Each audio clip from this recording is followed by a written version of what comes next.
Hello and welcome to Food Tech 101. Now today I'm going to make something a little bit different. YouTube's an amazing place because of the way it connects you to people and cultures from all over the world and lots of different ways of doing things. And one of the videos I watched recently, which I thought was really interesting, and I'll put a link to it in the information below, was how to make Rice Krispies. And in particular, the video I was watching was, I think, based in some like India, in a rural setting, and they're making it the natural way. So they weren't making it in a big factory. And to do that, they had the rice, and they sort of washed the rice, and then they dried it out, and they put it in some really boiling sand, and it sort of popped a bit like popcorn. I thought, that's interesting. I wonder if I could do something like that. Now, I don't have the sand, I don't have the same rural equipment that they use, and I'm only barely understanding how it actually works, but I'm going to try and do a version of that. But instead of using hot sand, because I don't have any hot sand, I'm going to use oil, and I've got some plain whole grain rice. So I'm going to have a go, see if I can make Rice Krispies myself at home. Now, I don't quite know how to do it in the Kellogg's factory, but I'm going to make some myself. And let's see what it comes out like. Let's get started.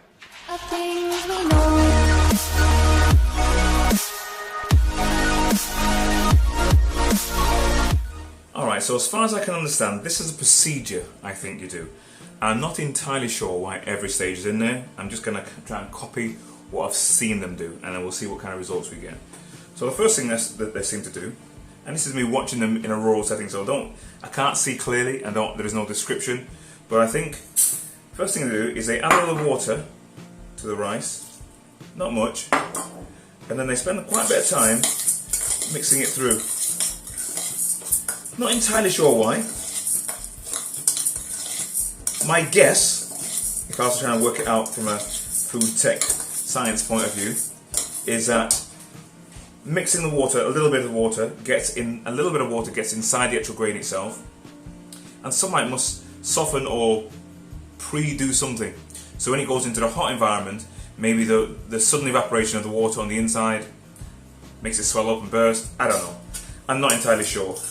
I looked at this stage and thought maybe this stage isn't necessary, but I'm going to go as clear to what I saw them do as possible. So they add a little water, and then spend about a good 2 or 3 minutes mixing all the way through. Don't know why, but I'm going to do that myself, see what happens. Okay, so I've mixed it around for about 2 or 3 minutes. I can't tell exactly what difference that's actually made. I think some of those starches are starting to be released, but I don't know if it's the agitation or the water. I'm not entirely sure what this stage does. Maybe I'll have to do an experiment to do with or without, but for now I'm going to try and copy what I think I saw them doing as best as possible, and let's see what kind of results we get. So the next thing I saw them do, which is interesting, is after they spent all the time putting the water in and mix it round, they spent about 5 minutes slowly drying it back out again. So let's go over to the hob and do the drying out stage. So what I've done, I just dropped in the rice, and on the video which I was watching, they seem to, after they've put the moisture in, they seem to have dried out the rice. So that's what I'm going to try and do now. I'm just going to try and dry it out on the stove. Like I said, I'm not quite sure exactly what this stage does, but I'm not quite sure if I'm going to get Rice Krispies. It's the first time I'm doing it, but we'll see. So I'm going to go ahead and dry these out for a good 5 minutes, and then return back to see what we get. Okay, I've been sort of drying them out now for about 5 minutes. I think they're dry. I think they're supposed to be dry. So I'm going to stop that now.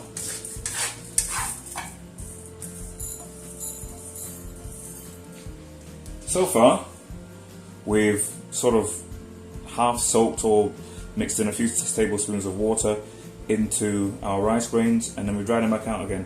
And I'm not sure exactly what difference that's made.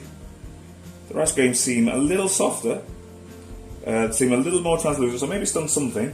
The next stage now, when I was watching the video, what they did, they actually put the rice into hot sand. So they had sand on like a bowl thing that's heated with cold, and as soon as the sand went in, they mixed the sand all around, so the heat went all around the rice, and they started to just pop up like Rice Krispies. And then they sifted out the sand and put the Rice Krispies one side and the sand back in the heat. Now we don't have sand. Maybe I'll get some sand and clean it and try that another time. So instead of using sand, I'm going to use oil, because I've also seen a technique done using oil. Not quite as healthy, because obviously we're sort of frying in a way. But at least let's see, by way of experiment, if we get the similar kind of results. I'm going to pour in some oil. Now the cool thing about this is that I've never done this before, so I don't know what I'm going to get. And I'm still thinking, and I'm in two minds. I think, well, if it doesn't come out well, I'm even going to show you my failed attempt. But maybe I will, maybe I won't. So if you see this, maybe you're only going to see it because it actually worked. We shall see. Anyway, I'm going to heat up the oil, and then I'm going to drop one rice grain in to see what happens. And if that appears to be a success, then I'll drop a few more in, and then we'll see what happens, and I'll fish them out with this.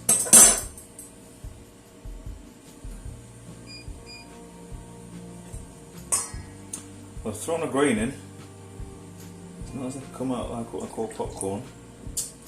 Come out like what I call Rice Krispies. Keep going, popcorn.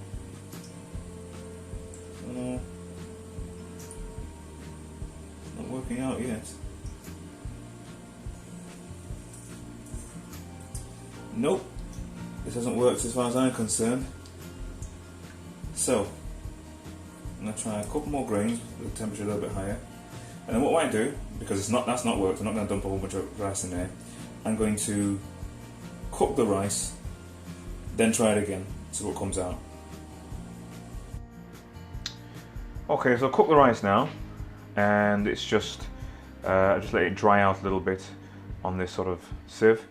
And to make it dry out further, I'm going to put this in the oven, just so it gets really, really dry, evaporates all the water out. Next step, drop it in the oil. Let's see what happens. Let's see if we end up at some part of this process with anything that looks like Rice Krispies. So I'm going to pop this in the oven just to kind of dry this out a little bit, maybe for half an hour or so, then we'll return. Okay, so our rice is out of the oven.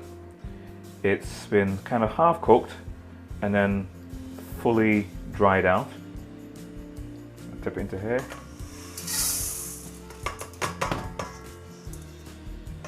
Right.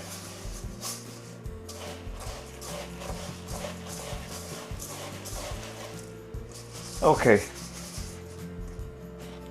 What I'm going to do now is heat up our oil, drop it in, see what happens. Alright, I preheated it, the oil's pretty hot. I'm going to throw in some rice, let's just see what happens.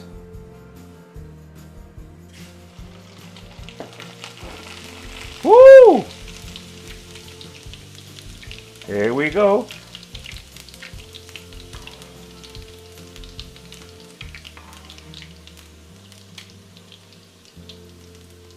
This kind of works.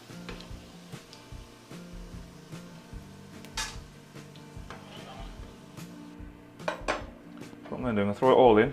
What the heck.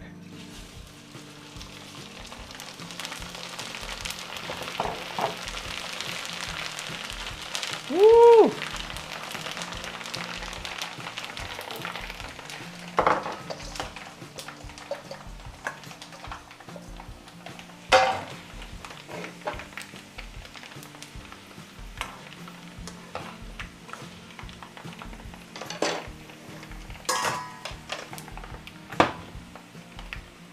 You hear it snap, crackling and popping.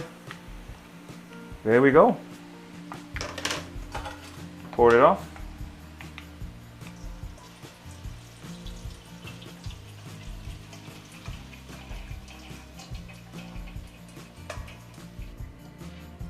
Some puffed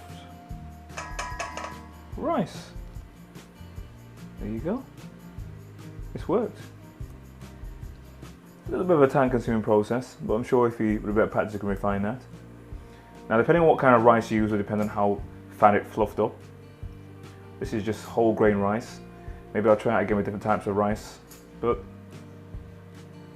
that's not a bad result. So there we have it. How to make Rice Krispies. I think that's been a decently successful experiment. I think we can get even better results if we use the same kind of rice that is actually used in Rice Krispies. But for this particular whole grain variety, I think we can at least see that it has puffed up. It's crispy, Tastes quite nice. I think we'll call that a success. What we do now, put it in a little container.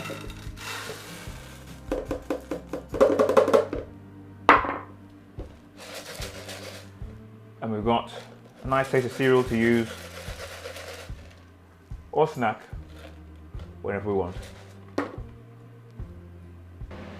So once again, thanks for joining us at Food Tech 101. Don't forget to like, share and subscribe. Food Tech 101 is now also on Facebook and Instagram, and you can also get us by email at admin@foodtech101.co.uk. As always, my name is Mr. Liebert, but you can call me Sir.